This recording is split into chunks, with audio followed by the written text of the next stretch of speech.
Una cosa de industrias delicias. Muy gentilmente accedido a compartir con ustedes historia de vida. Este proyecto que hemos denominado Short Stories de autores paseños, ¿puedes decir? Paseños. Sí. Entonces ya han estado aquí Fernando Mirabal, no sé si me conocen, y también ha estado Juan Carlos Acaso, Juan Polónicos. Entonces vamos a escuchar con mucha atención la historia de su vida, cosas buenas, las cosas malas, y este es el mejor aprendizaje así. No voy a quitar más tiempo a Felipe y a ustedes, simplemente agradecer otra vez la generosidad, la actitud para poder compartir. Muchas gracias.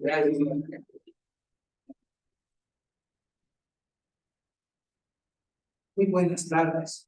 Mi nombre es Felipe Vera Loza. He nacido en La Paz en 1958. Pueden calcular la edad. Tengo una infancia muy apegada a mis yungas, porque mi papá nació en Huaypata. Me encantaba ir a visitar a sus papás, a sus abuelos. Como era relativamente cerca, pues sábado en la mañana, pronto se ponía de acuerdo con mis tíos. Vamos a Coipato, vamos a Puente Limpio. Ya tenía las cosas listas, así que agarrábamos las 4 cosas que hacían falta y nos íbamos a los yungas. Ha sido una infancia muy bonita, con el clima, las frutas, la piscina, el río, en fin. Entonces, es una zona que personalmente me gusta mucho. Soy el tercero de 3 hermanos, pero mis 2 hermanos son bastante mayores. El hermano tercero tiene 9 años de diferencia, entonces prácticamente era único, digamos, porque ya mi hermana estaba en la universidad, mi hermano fue a estudiar a México, y entonces yo era el único chiquillo en la casa, digamos, ¿no? Estudié en el Colegio San Calixto, lo cual fue muy bueno para nosotros, para todos los valores humanos, de solidaridad, de educación católica, el contacto con algunos curitas que han llegado a influir mucho en mi vida. Espero haber sido un buen discípulo, digamos, de esa enseñanza, ¿no? He estudiado ingeniería industrial en la UNSA, porque no había ingeniería industrial en ninguna otra universidad. Ya existía la Universidad Católica con 4 carreras. No había ingeniería. Y me tocó estudiar en la época que se cerró por 2 años. Cambio de gobierno de Banzer, García Mesa. Más era el tiempo que estaba cerrada la universidad que podíamos estudiar. Entonces, mi carrera, pese a no haber perdido ninguna materia, la hice en 7 años.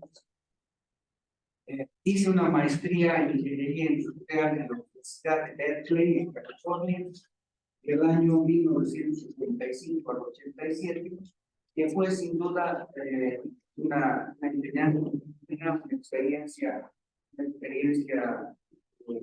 realmente maravillosa.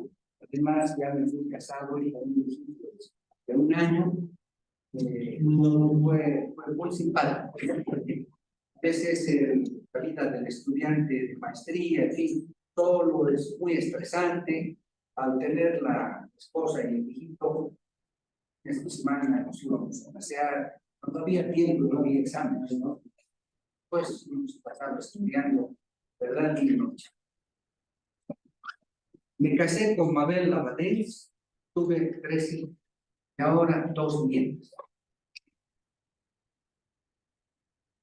Al volver de Estados Unidos en 1988, principios del 88, no tenía trabajo.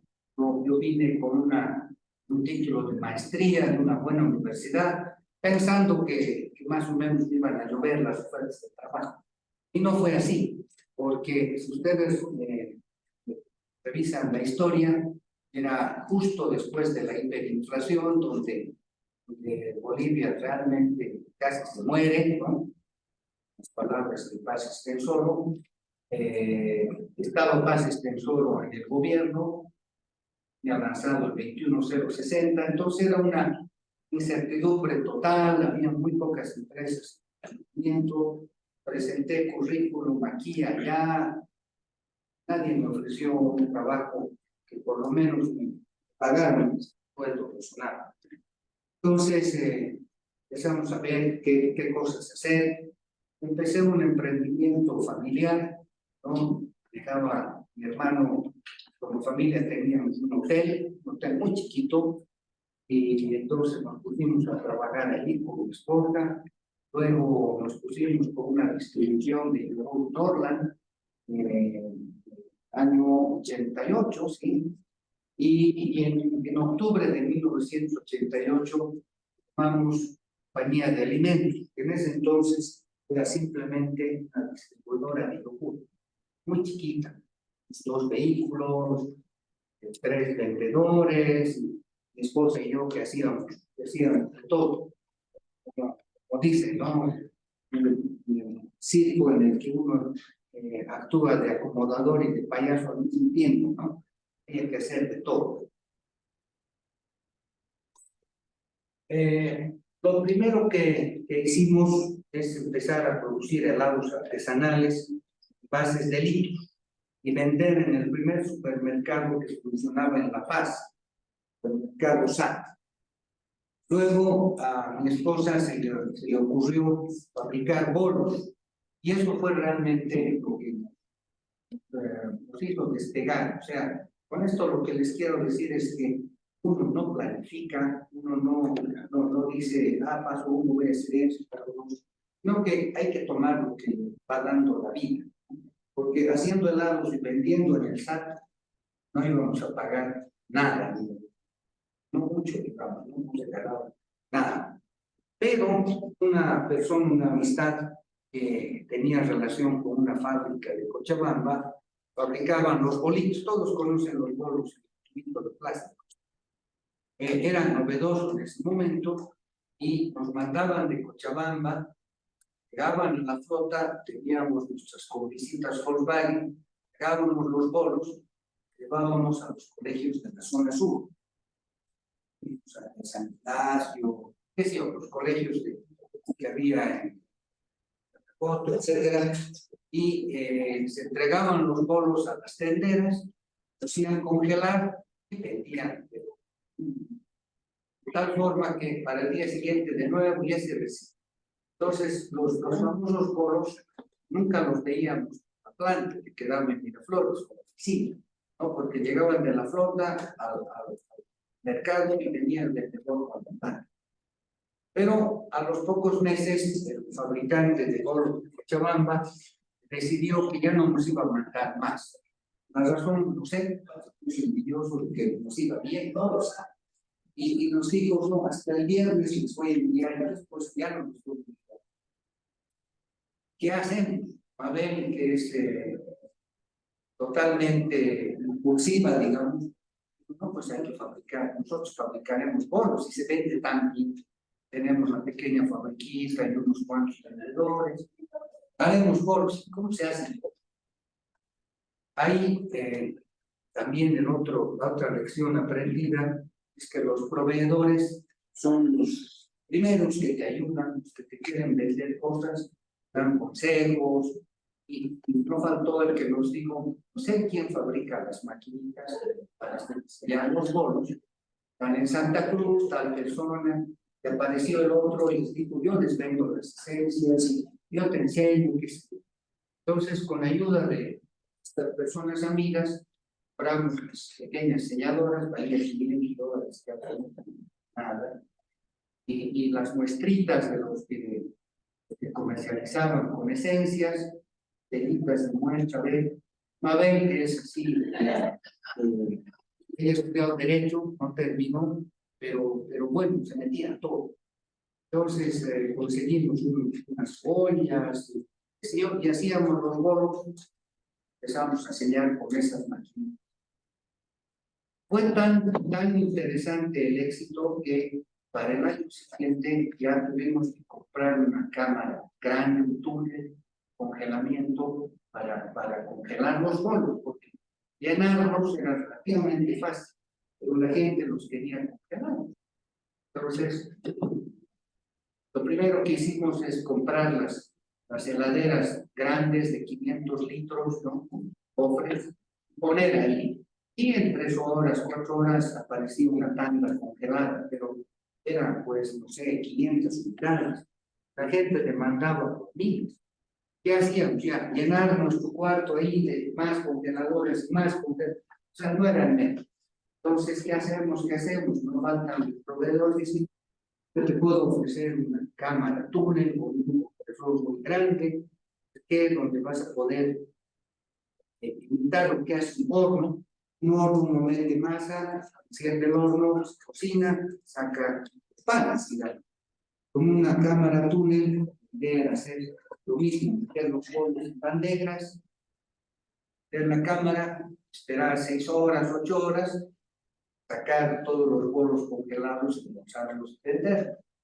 Muy bien, solo que detalles que ya no entraba en mi casa, la cámara que ya había comprado. Estaba luz trifásico, espacio, parqueos, o sea, todo esto comenzó en el garaje de mi casa. Miraflores era grande, pero no tan grande como fábrica, ¿no? Entonces, en ese momento vendí mis acciones del hotel, estaba mi familia, y con ese dinero compramos un terreno para hacer una fábrica en la Tejada Susano Monje, donde trabajó de inicia por 10 años.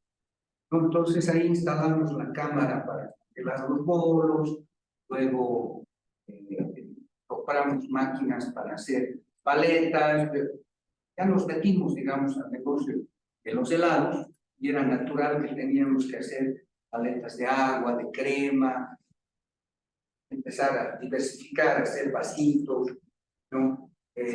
¿Conocen la paletita Alfredo de Venecia? Sí. Nace de sus años, seguramente 1990, ¿no? Como la primera paleta de agua, ¿no? Y el mismo nombre Alfredo tiene un origen. Freddo significa congelada en italiano, y había una paleta, si no me equivoco, chilena, que era Fredo Dedo, ¿no? Entonces, yo quería, uno se copia. Entonces, Fredo, pero no me puedo llamar, no puedo llamar a mi paletita Fredo, que le llamaremos Alfredo, y de ahí nace el nombre de la paletita de canela, ¿no? Y después que la paletita de crema y el vasito, el reto durante estos primeros años fue comprar equipos semi-industriales de segunda mano, lanzar productos que cualquier fabricante de helados tiene, que bañaban con chocolate, sándwich, etcétera, ¿no? En ese entonces, el mercado de helados era bien diversificado. El líder era Frigo, ¿no? Ustedes conocen a un Frigo que era muy agradable, helados. A la gente le encantaba tomar helados Frigo. Luego había Superel, que era una fabriquita con carritos que iban casa por casa. Luego está Splendid, que está hasta hoy, y así. Pero todas eran fábricas más o menos de baja. No me puedo olvidar de Panda. Panda nació un año antes que nosotros. Nació grande, o sea, se hizo un proyecto muy bonito, con un crédito argentino, maquinario, o sea, nació como Panda. Y Panda fue en realidad nuestro modelo así. Panda sacaba, no sé, un sándwich, y nosotros teníamos que sacar el sándwich porque veíamos el líder iba conquistando el mercado. Empezamos vendiendo en las tiendas de barrio, que nos pedían brises para exponer nuestros helados. Y ahí fue un poco como empezamos a modelar nuestro negocio. ¿no? Cambiar un poco la forma en que se expendían los helados. Bien han vivido en los años 80, no habían heladeras, tiendas, se compraban los helados de los carritos de los heladeros, que deambulaban por todas las calles, plazas, y gritaban, ¿no? El friguero decía frigo, el de superé, superé, y uno de su casa salía con 5 pesos, no sé, compraba sus heladitos y llevaba a la casa. Yo mismo de niño me acuerdo que escuchaba el grito del heladero, mi mamá me daba dinero, iba corriendo a agarrarlo al heladero, veíamos helados el sábado, domingo, en la tarde, y eso era todo, no había más durante la semana. Nosotros empezamos a poner pequeños freezers en las tiendas a llevar nuestro producto. De esa forma, pues ya teníamos un cliente que, entre comillas, estaba obligado a vender lo nuestro, hacerle un afiche, en fin. Pero todavía eran de ese tipo cofres, no habían las distribuidoras con vidrio, en fin. Sin embargo, a medida que empezamos a avanzar, llenar la ciudad, los heladeros fueron perdiendo terreno, incluso más lejos, de tal forma que hoy día eran muy pocos. Hay heladeros en Frigo y en alguna plaza, pero en ese momento todas eran, la mayoría de la venta era a través de mayoristas, realmente estaban en zona norte, las calles Andes, ¿no? Por esa zona, tenían cuartos tan grandes como esto, llenos de congeladoras, y recibían helados de toda madre. No, Frigo no, tenían sus propios heladeras de Panda, Delicia, y eran pues unos negociantes. Ah, ¿quieres vender conmigo? Necesito uniformes, mis clientes necesitan que los tenía que darles, porque era el mayorista, y a través de él llegábamos al mercado. Pero poco a poco, con esta transformación que ya fue un hecho consciente, ¿no? Empezamos a cortar congeladoras, poner puntos de venta, fuimos prescindiendo de estas agencias de heladería. En esa búsqueda de clientes, llegamos a colegios y escuelas, fueron desde los primeros años clientes muy importantes y fieles. O sea, el niño es el principal cliente de helados, y puede hacer frío, incluso localizar, pero el niño sale, creo, también compra tu helado. Se vendía mucho helado. Entonces, hasta un día, canal sumamente importante, ya con el colegio que tenga una heladera nuestra, porque es un cliente cautivo. Y eso también va un poco ya nos llevaba a analizar cómo es la técnica de ventas, en qué ocasiones hay el consumo, ¿no?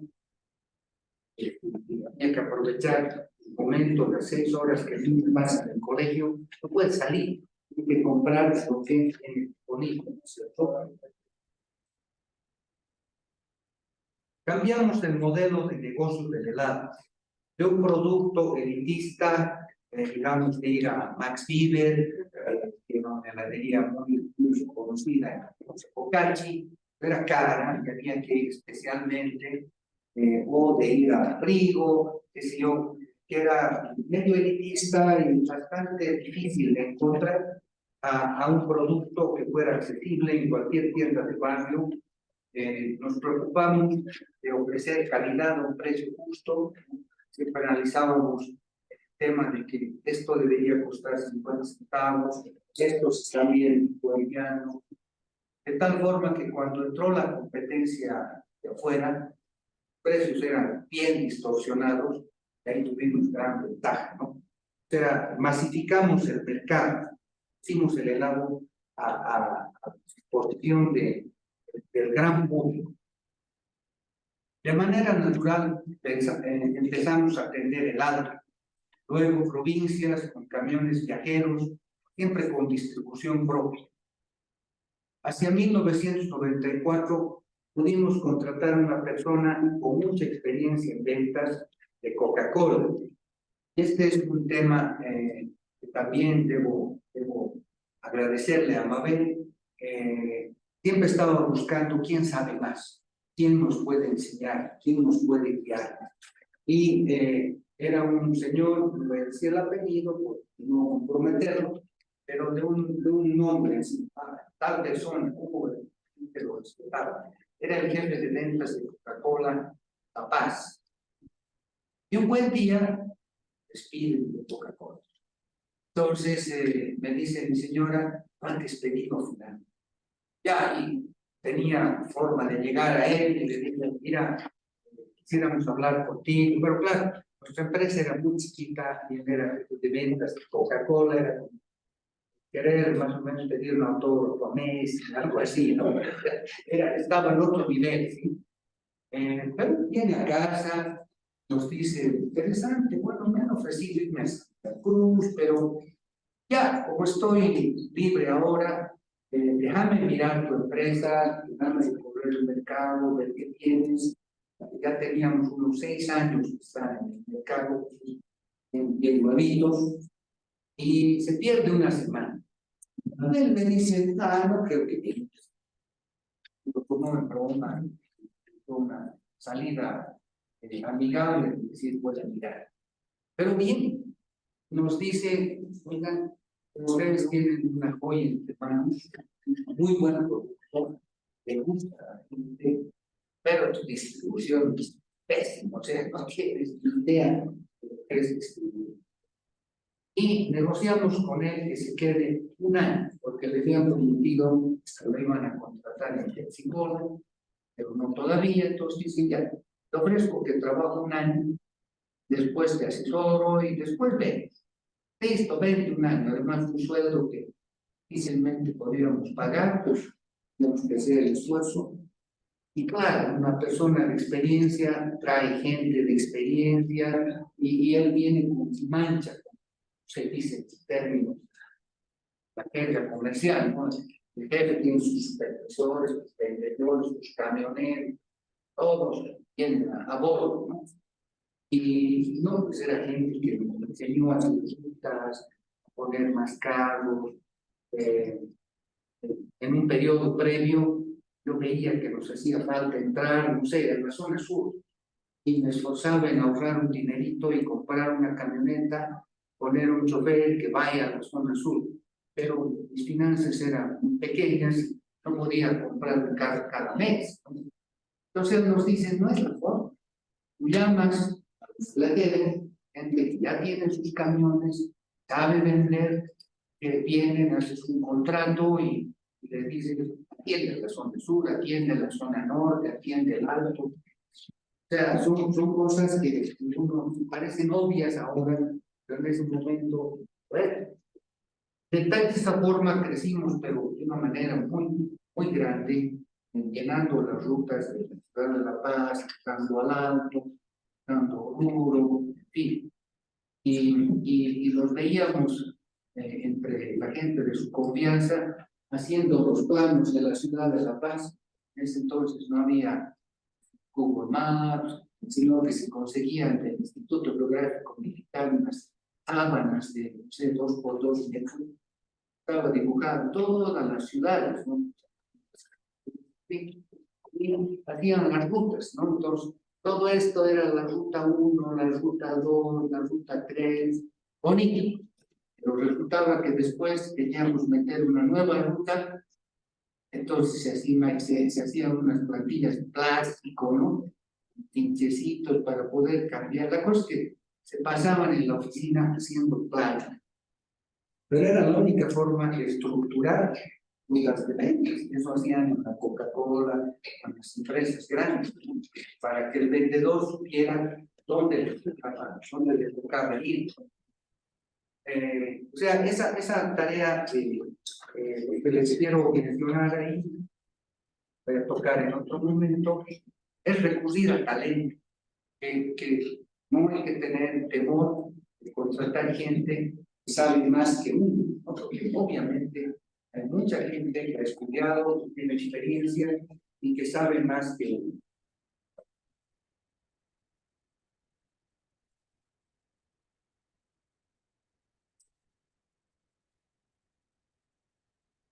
Hacia el año 1998, perdón, enfrentamos la necesidad de cambiar la planta de Miraflores al Alto. Ya nos quedaba realmente chica, ya no entraba para nada.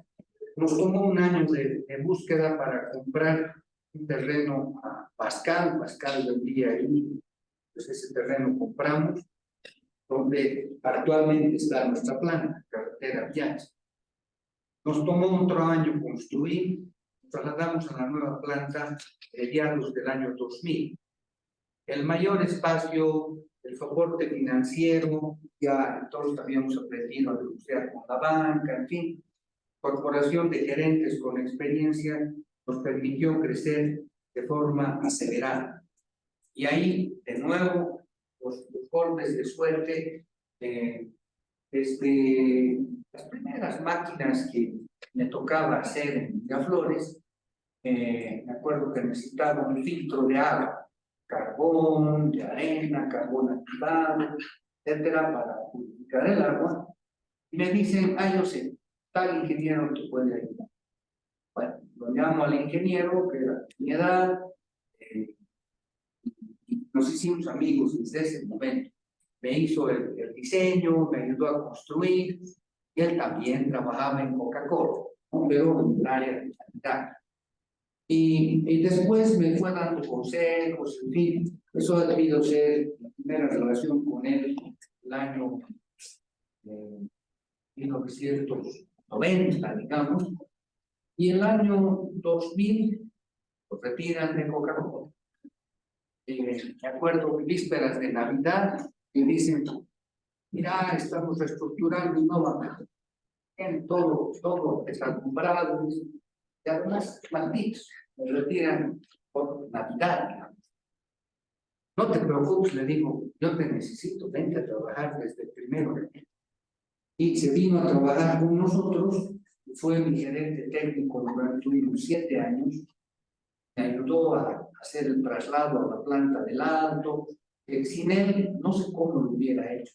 Necesitaba mucha experiencia de autos, de maquinaria, de quiénes son buenos soldadores, buenos montadores. Obviamente yo no tenía, ¿no?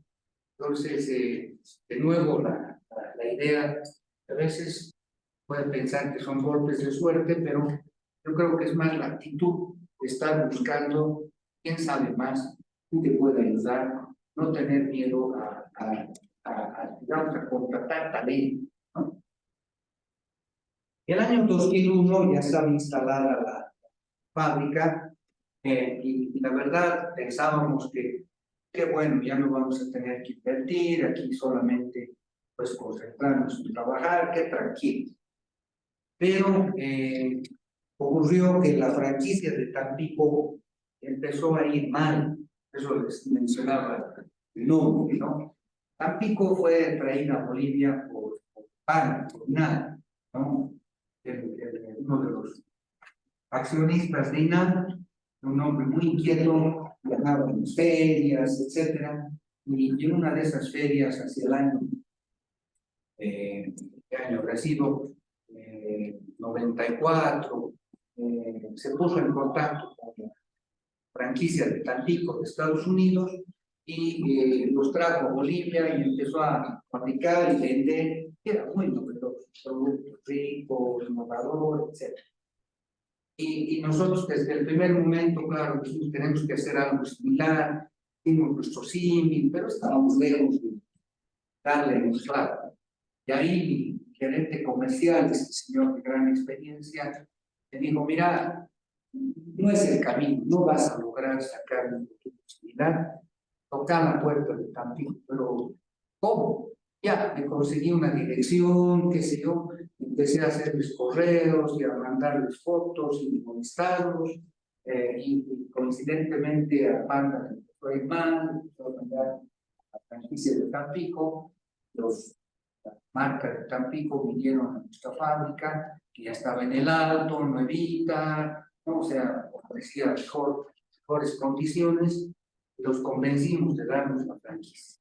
Un año, el año 2001, tuvimos la franquicia, no para La Paz, porque en La Paz todavía era fuerte final, no para el resto de Bolivia. El año 2002 ya nos dieron la franquicia para toda Bolivia. La recibimos vendiendo 400,000 litros por mes, ya poco, y hasta el año 2003 llegamos a 1 millón de litros, en el 2013 llegamos a 4 millones de litros. Tampico fue muy importante en nuestro crecimiento como empresa porque nos obligó a desarrollar el mercado nacional. Claro, la franquicia decía, bueno, eres débil en Cochabamba, tienes que organizarte, hay que crecer más en Cochabamba. Tratábamos de buscar mejores distribuidores, cómo hacer. En Santa Cruz era nuestro talón de Aquiles, porque era lejos, más toda la época cuando Evo Morales era oposición, bloqueaba los caminos durante meses.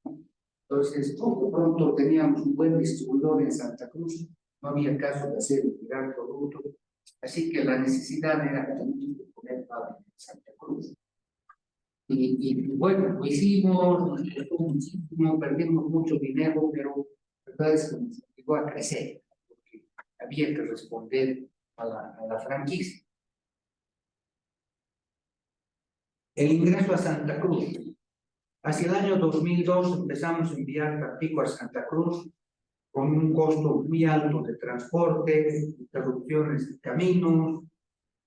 Comenzamos a maquilar Tampico en Industrias del Campo, en una empresa láctea que se había fundado en la década de los 90. Hacia el 2005 vimos conveniente formar una sociedad del campo para fabricar Tampico, leche larga vida, yogur. Nació la empresa Del Cruz. Por varios años intentamos crecer en la región. Hacia el 2009 les compramos todas las acciones de la familia de Santa Cruz con la intención de desarrollar Delicia en Santa Cruz.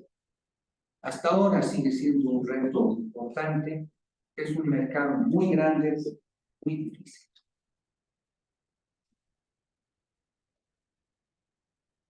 El año 98, Bresler y Sabori, las empresas de Chile, deciden ingresar a Bolivia, ¿no? Con sus helados Bresler y Sabori, o sea, Unilever y Nestlé, con un marketing muy agresivo, fusión en medios, dados en murales, regalaban de todo, gorritas, a la tienda le ponían basureros, sombrillas. Era imposible hacerles frente, vamos. Iban a una tienda donde estábamos nosotros y la tienda nos devolvía nuestra laderita humilde, ponía frescos, por favor, todas las ventanas.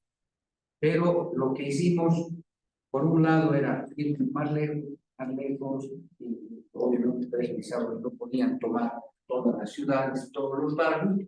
Entonces nosotros nos fuimos atrincherando en las laderas, y por otro lado los precios eran muy caros. O sea, para una familia, papá, mamá, los hijos, digamos, ir a comprar helados en Árbol, en Dresden, les costaba 50 pesos.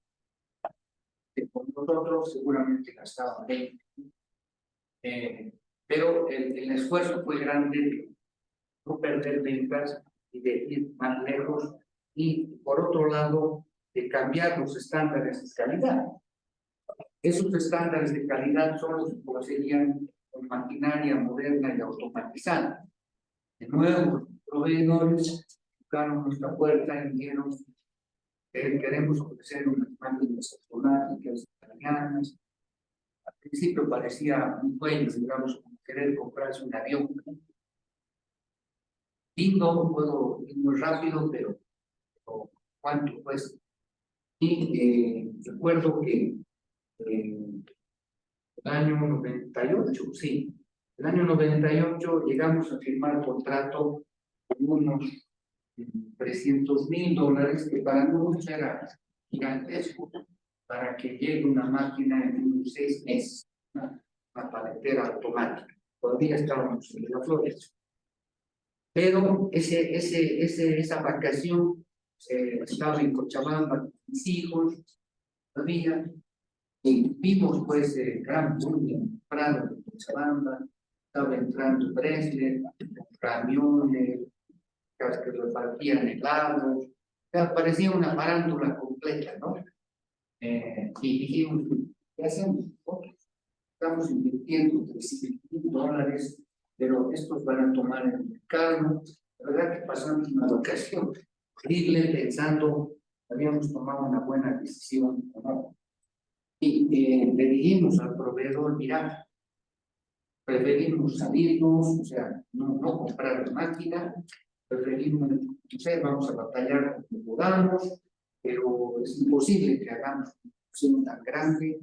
Le habíamos dado un adelanto. Ya, no les puedo devolver, ok, que se quede.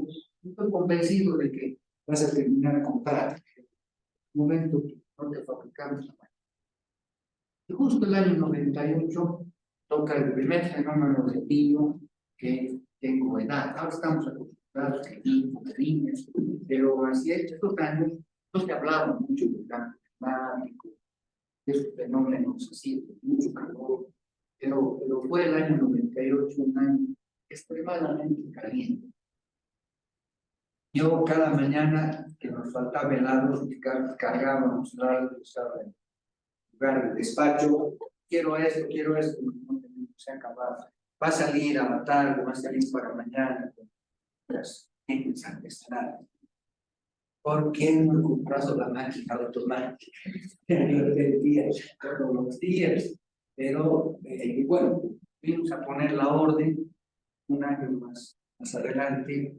Claro, era pues una diferencia tremenda porque la máquina trabajaba solita, sacaba los numeritos, salían envasados, lo único que había que hacer era encajonar y al siguiente salir a vender, o sea, 5 veces más de lo que hacían con equipitos manuales. Ese es un tema también importante de ver las mejoras tecnológicas, cualquier negocio, cambian la naturaleza del negocio. Esto es una enseñanza aprendida, digamos, que hoy día ya no dudamos, hay una buena idea, pero uno necesita la máquina para hacer, la máquina apropiada. Ya no es el mercado ni el momento de improvisar, digamos, ¿no? Porque eso tiene patas muy cortas. Las ventajas de la entrada de Bresler y Sadbury fue que las marcas internacionales crearon una mayor demanda por los consumidores locales. El helado pasó a ser un bien de consumo habitual. La cantidad de heladeras que ellos introdujeron al mercado, de pronto ya no eran solo las tiendas de bar, había heladeras, peluquerías, farmacias, ferreterías, en cualquier esquina uno veía ya heladeras de Sadbury, y nosotros también más lejos, ya se empezó a ver que en una tienda había Pérez, Bresler, Sadbury, Delicia, digamos, tiendas grandes, ¿no? Entonces cambió un poco la naturaleza del mercado. Tuvimos un aliado potencial que fue la recesión económica del año 99, 2000, donde el dólar subió bastante. Lever fue la primera que decidió dejar Bolivia desde el año 2000. Vendieron todo lo que tenían y aprovechamos de comprar cámaras, heladeras, en fin, camiones sobre todo, camiones repartidores. Nos animamos a hacer mayor inversión al ver consolidada la marca Delicia en el mercado. Y el otro tema también es profesionalizar los mandos. De nuevo estoy hablando del año 2000, donde entra este ingeniero como gerente de producción, digamos, un muy buen gerente de ventas, buen gerente administrativo, o sea, ya estructurar un poco la empresa para que tenga mayor soporte, facilidad de crecimiento. Con la puesta en marcha de la planta del Alto, Delicia se convierte en la mayor empresa mexicana de helados protegidos de jugo en el país. La concentración de tal tipo, les ocupamos el primer lugar durante 20 años.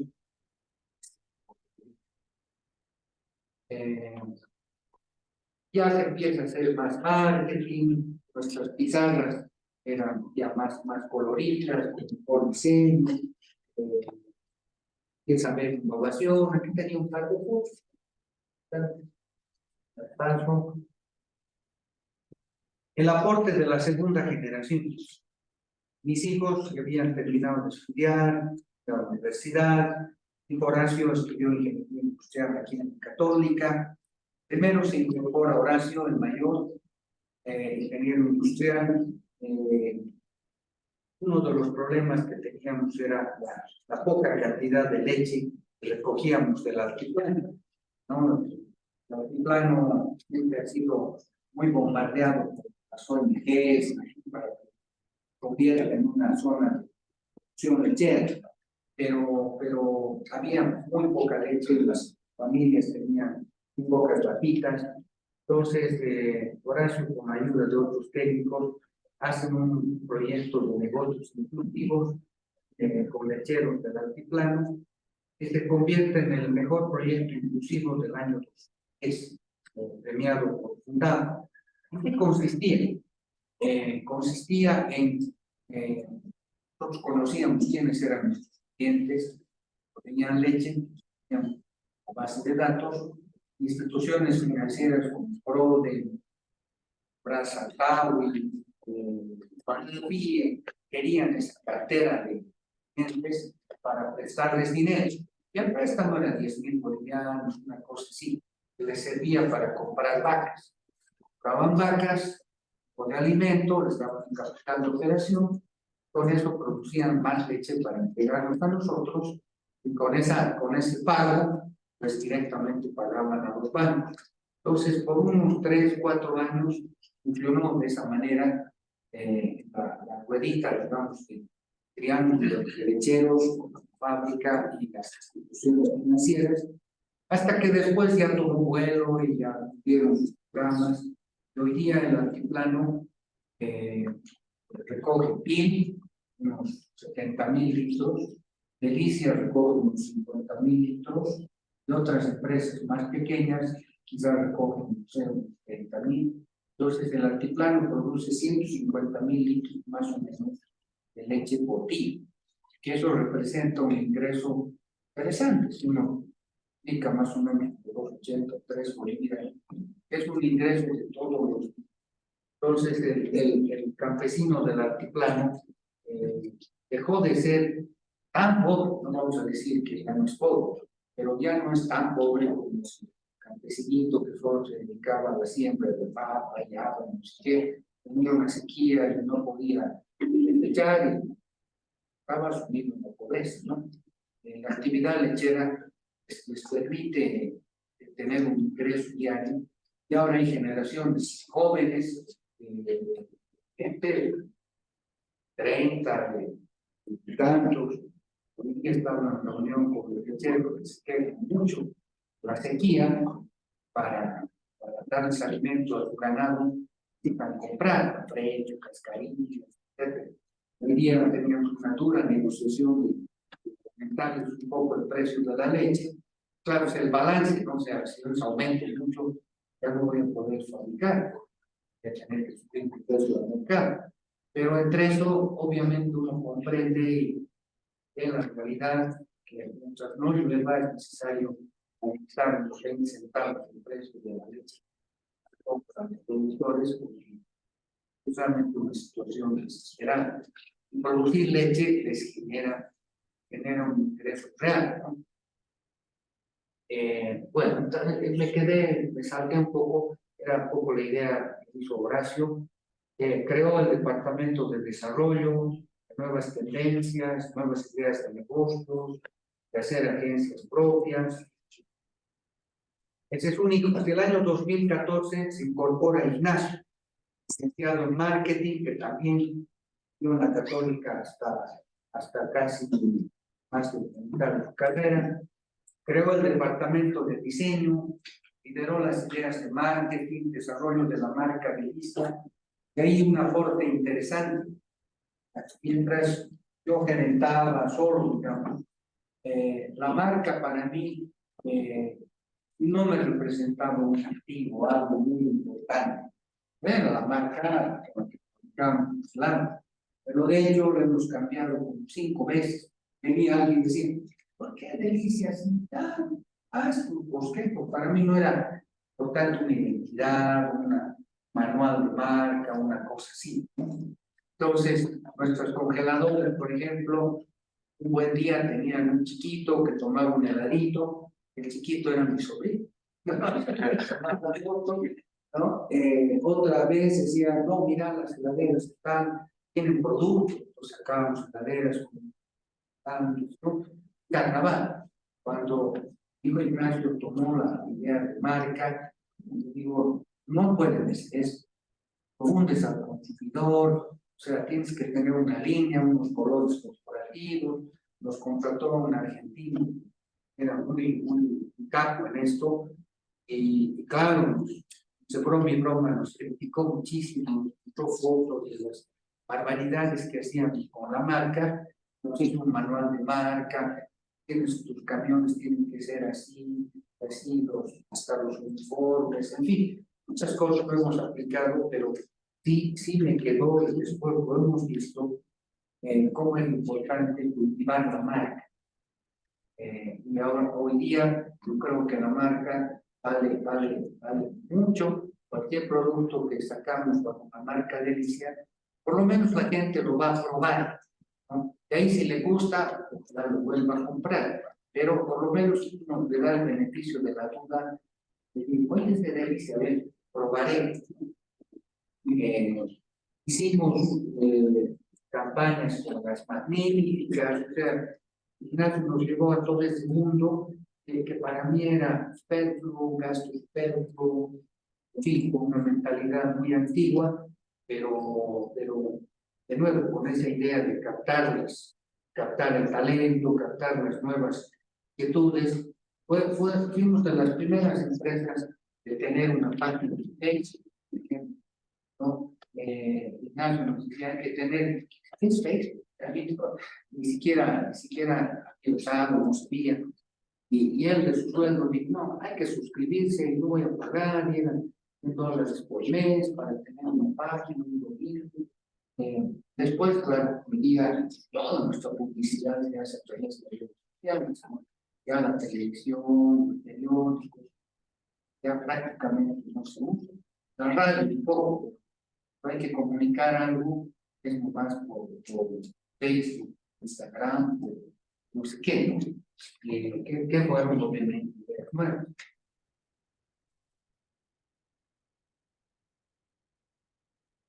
Delicia por Tampico. El 2016, la empresa tomó el desafío de desarrollar sus propios productos, porque rompimos con Tampico. Entonces creamos Ice Fruit, Nectar Fruit, nos propusimos reemplazar las ventas de Tampico con productos propios.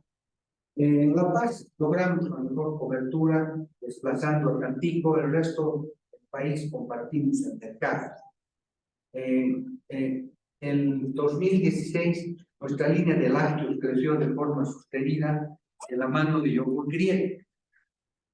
Proactive, Protein Shake, los vasos con cereal en la tapa, que están reemplazando los ingresos no obtenidos al dejar la franquicia.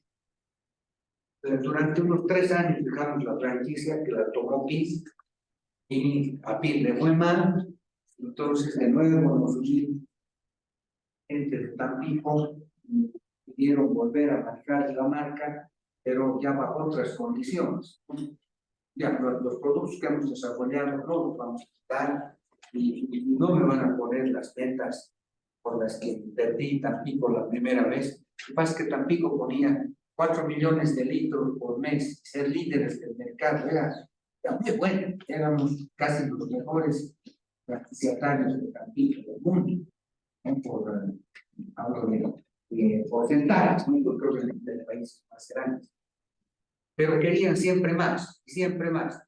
un año cumplimos un 5% la cuota, pues con calidad de abogado, dijeron, ¿sabes qué? Has incumplido y el contrato dice, cuando no llegas a la venta, te quitamos la franquicia. La realidad era que PIL quería tomar la franquicia porque Grupo Gloria tiene la franquicia en Perú. Entonces, nos hicieron la jugada, digamos, pero les fue mal. Y después de 3 años volvimos a tomar Tampico, que no es lo mismo por las tapas, porque en esos años de tanto cambio, entró Coca-Cola con sus marcas, y el mercado cambió muchísimo. Además, nosotros también tenemos marcas propias, entonces de tener un 70% de participación en el mercado, ya no pasa de 30, digamos. Pero aún así es mejor tener nosotros esa porción, dejar que la tenga un tercero, ¿no?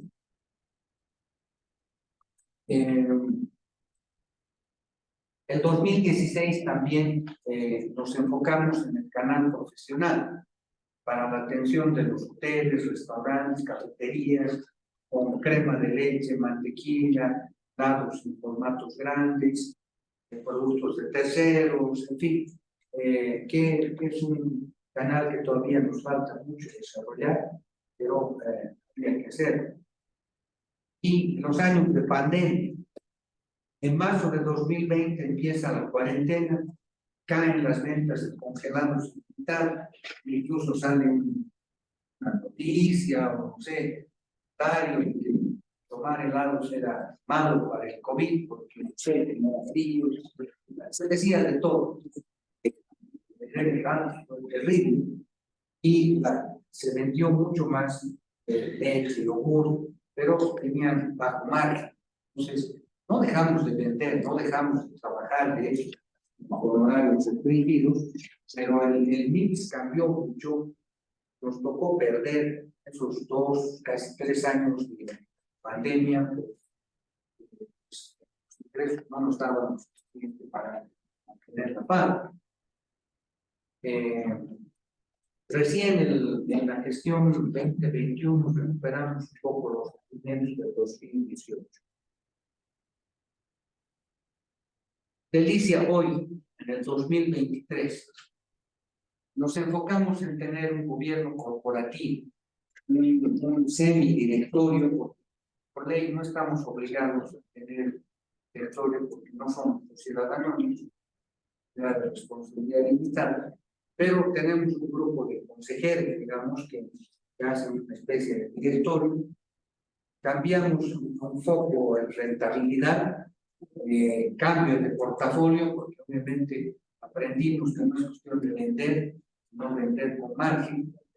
En otro de los temas en los que pusimos mucho énfasis y ahora estamos enfocados es en crecer en agencias de delicia, porque son lugares de contacto con el público, los consumidores pueden ir y encontrar gran parte del portafolio de delicia, un precio además marcado, ¿no? Porque uno va a una tienda y sabe si le están cobrando lo correcto, no hay lista de nada. En cambio, en una agencia sí, la factura, están marcados los precios, en fin, es un canal más rentable.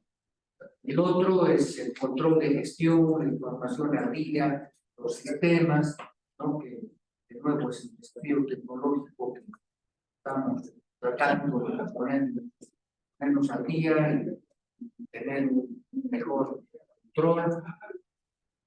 Énfasis en desarrollo de nuevos productos y el posicionamiento de marca. En eso estamos hoy.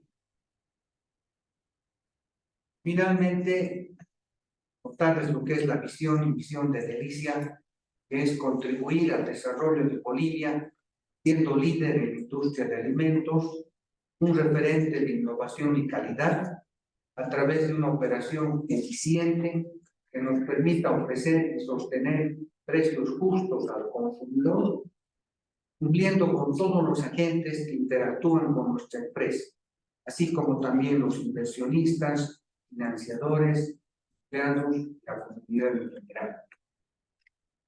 Bueno, eso es lo que quería comentar, pero abierto a preguntas de cualquier índole. Muchachos tienen la gran oportunidad de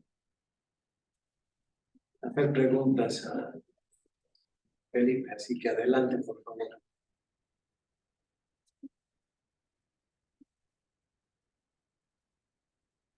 Adelante. Bueno, que la verdad, no sé, me hace ilusión hablar con un directivo de Delicia, porque la verdad es que yo considero que Delicia es una de las marcas más reconocidas en este momento. Te las veo sus agencias aquí a la vuelta de la esquina, también por mi casa, y la verdad lo veo en todas partes. La verdad que sí ha crecido mucho la marca. Y justamente ahorita estoy en una materia que estoy pasando, que es innovación empresarial. Escogí más o menos realizar mi trabajo basado en Delicia. Y más o menos quería preguntarle a ustedes más o menos qué vería o en qué campo se podría innovar actualmente Delicia o cómo podrían hacer. ¿En qué campo se puede innovar? Por ejemplo, hay un tema que nos inquieta y no sabemos todavía cómo hacerlo. Es en los programas de lealtad, ¿no? Los loyalty programs que en otras partes del mundo están muy desarrollados, donde ¿por qué voy a una agencia de Delicia o por qué compro Delicia? Porque recibo algo, gano puntos o acumulo no sé qué, de tal forma que yo pueda todavía tener sí, entusiasmar más al cliente, que no le dé lo mismo hoy día comprar Delicia, mañana a comprar, no sé, Panda o Cabrera, porque hay algo que me jala, que vuelva a esa tienda, digamos, ¿no? Entonces, eso tiene toda una teoría y tiene, bueno, los marqueteros se dedican a hacer cuánto me cuesta conseguir un cliente, qué tipo de promociones se puede hacer. Entonces, estamos dándole vueltas, qué programa de lealtad hacer. Otra de las cosas que nos interesa innovar es cómo llegar directamente al público a través de las agencias. Porque, ¿qué tal si uno está en un domingo en la tarde y dice, me antojaría de un postre de Delicia, pero ¿quién va? ¿Vas tú? Haremos un pedido, echaremos a una página, ¿no?, de pedido online y hay agencias cerca, podríamos tener una fuerza de ventas, motitos, ¿no?, de llevar tu producto, es una forma más de darte el servicio. Pero seguimos dando vueltas de cómo hacerlo, en fin, ¿no? Son maneras de llegar al mercado, digamos.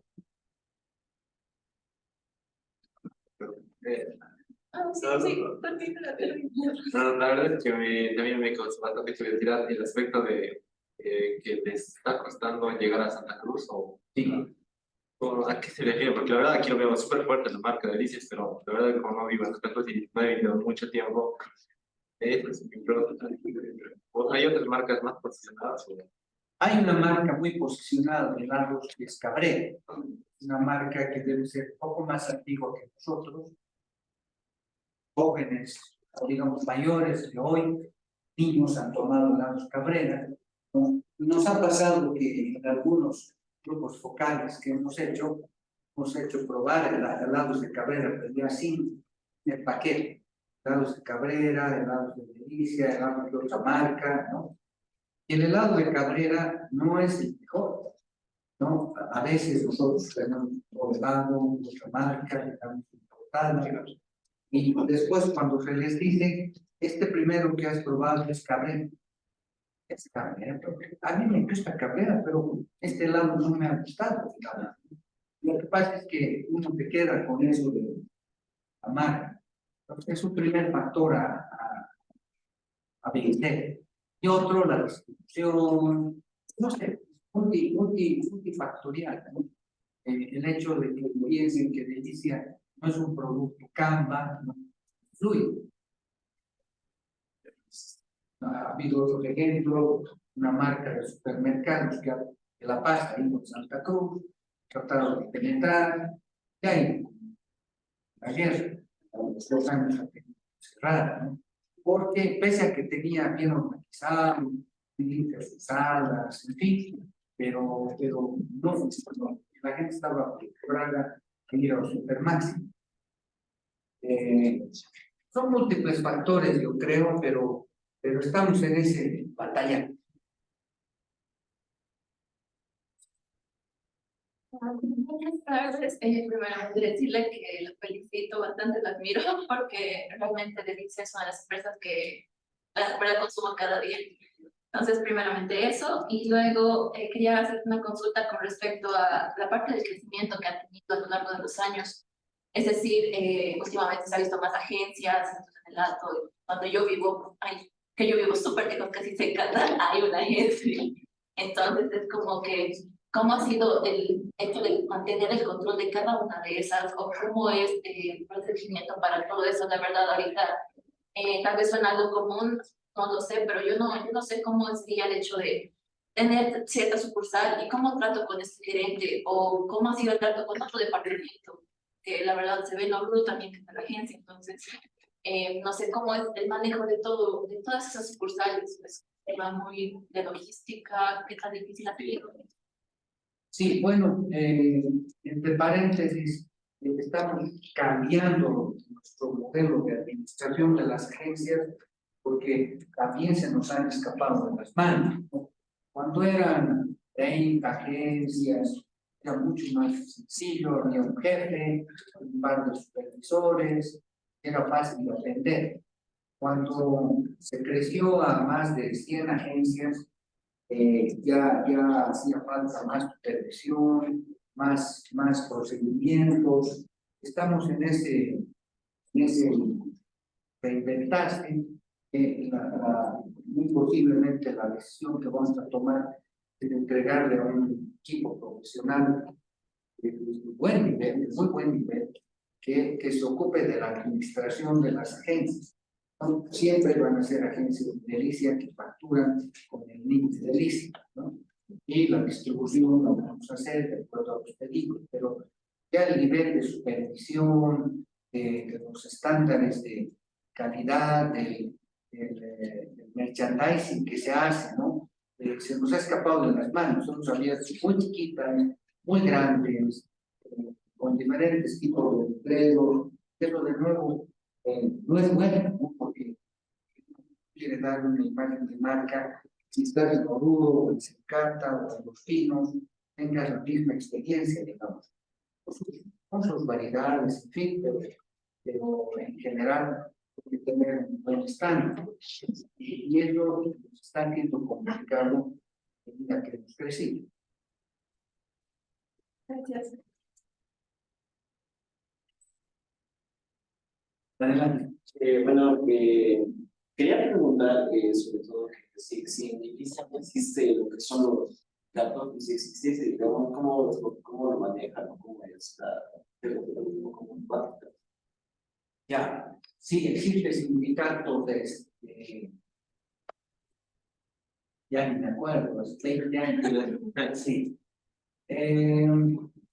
La manera de lidiar con el sindicato es, primero, siempre con una veracidad total, nunca decirles blanco para hacer negro, sino trabajar con todo el sindicato.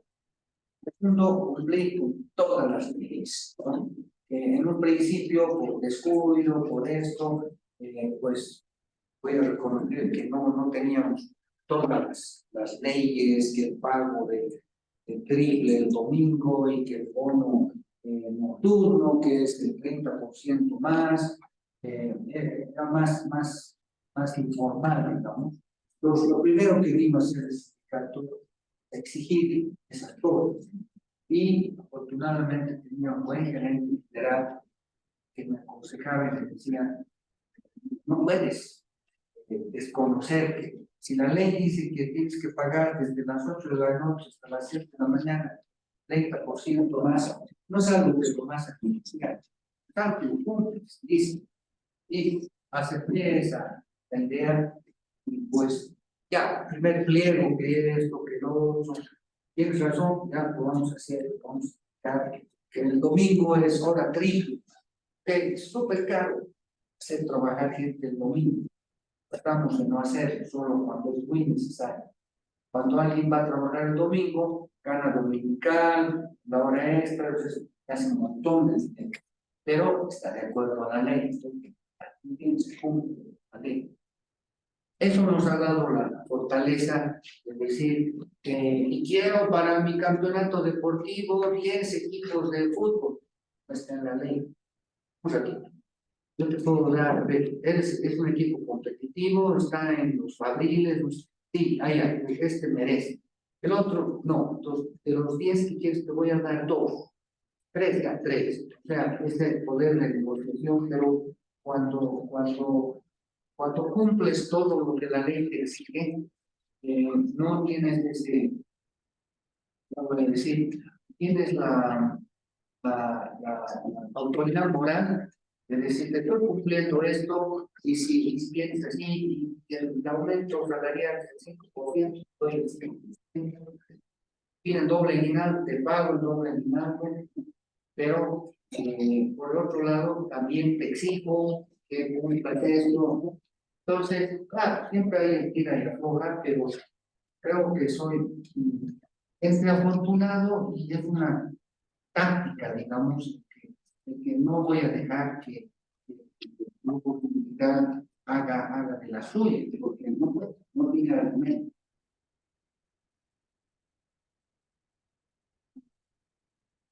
Una pregunta más. Adelante. Yo me preguntaba sobre la rivalidad con Gil, y porque o sea, se me hace curioso que pues, haya sacado el Diego y después Gil haya sacado el Greco. Antes también empezó con las agencias y luego Gil haya sacado las bodegas. Y, o sea, pues yo lo veo muy afuera, digamos, me gustaría saber cómo hace pues. Es interesante, porque obviamente Bill es mucho más grande, como 5 veces más que nosotros.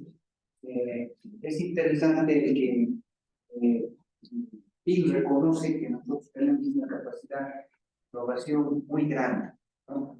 En helados, hemos dado durísimo, Bill está hace 4 o 5 años. Me parece que no le ha dado foco, se han sacado helados porque sus gerentes han dicho hay que sacar helado, pero no le han puesto el cariño o la innovación que querían, ¿no? Y ahí nosotros hemos aprovechado más bien a que no necesitamos consultar a Lima, digamos, en este caso, para ver si este proyecto, esta maquinaria, sino que todo se toman decisiones muy rápidas, muy fáciles. Entonces, innovación les damos dos vueltas.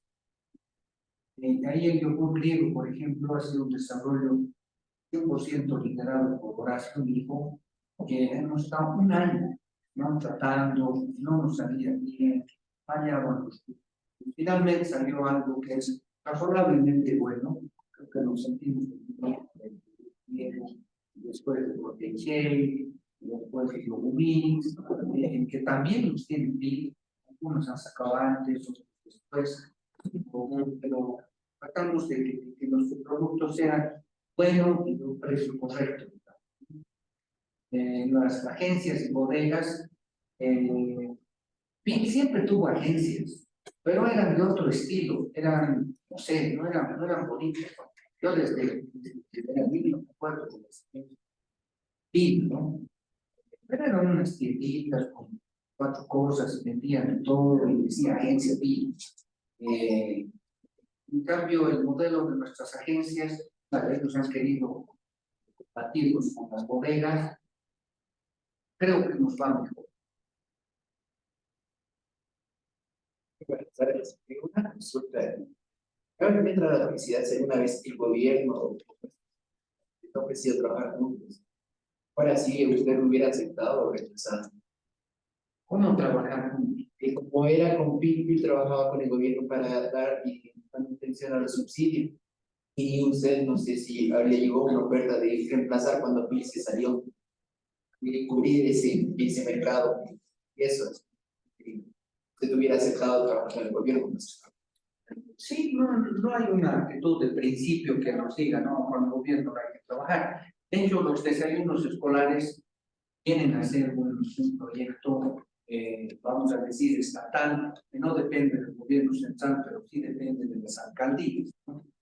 Entonces, el gobierno, las alcaldías visitan el desayuno escolar, nosotros nos presentamos, pero lo que sí procuramos es no depender, que nuestra dependencia de esos programas institucionales no pasen del 10%.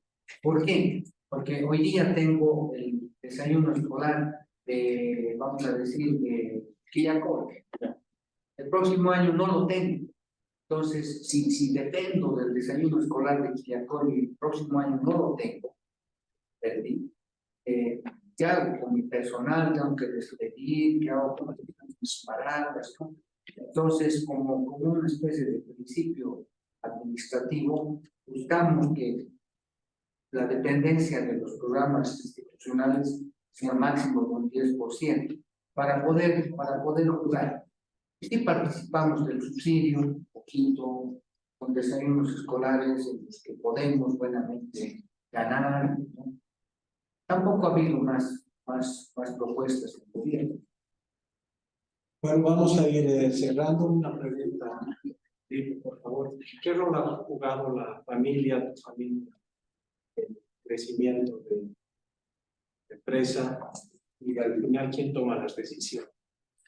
Bueno, durante la primera época, digamos, mi esposa y yo, mi esposa nunca ha trabajado formalmente en la empresa, pero sí es la que más ha aportado ideas.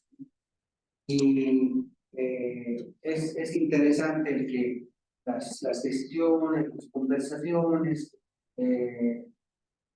si ella estaba de acuerdo en tal cosa, pues era mucho más fácil para mí, los gerentes, en fin, hacer y pues nos iba a ir bien, digamos, ¿no? Ella un poco, actividades personales, se dedica mucho a pensar, tiene la tranquilidad de, no está en el día a día, pero en las reuniones de directorio, en fin, nos dice, ¿y por qué no hacemos esto? Entra mucho en internet, mira un poco la categoría del auto, por ejemplo, y va dándonos ideas, en fin.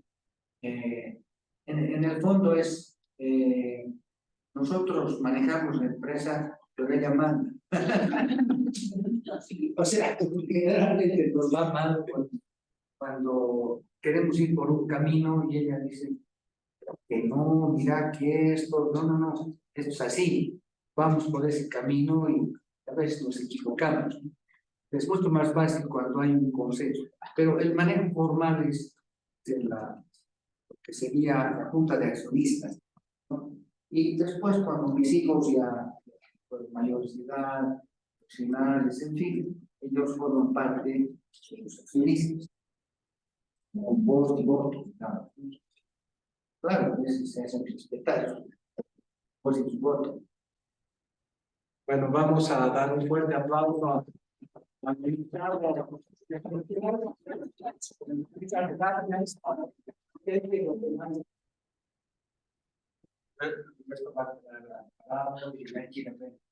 ¿Alguien sabe el resultado?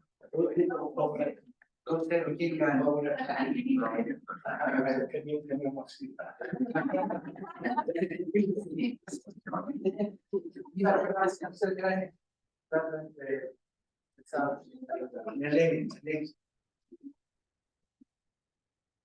Éxitos de estudio. Bueno, nosotros nos quedamos unos minutos más. Sí, claro. Sí, estás esperando. Ya. Un día había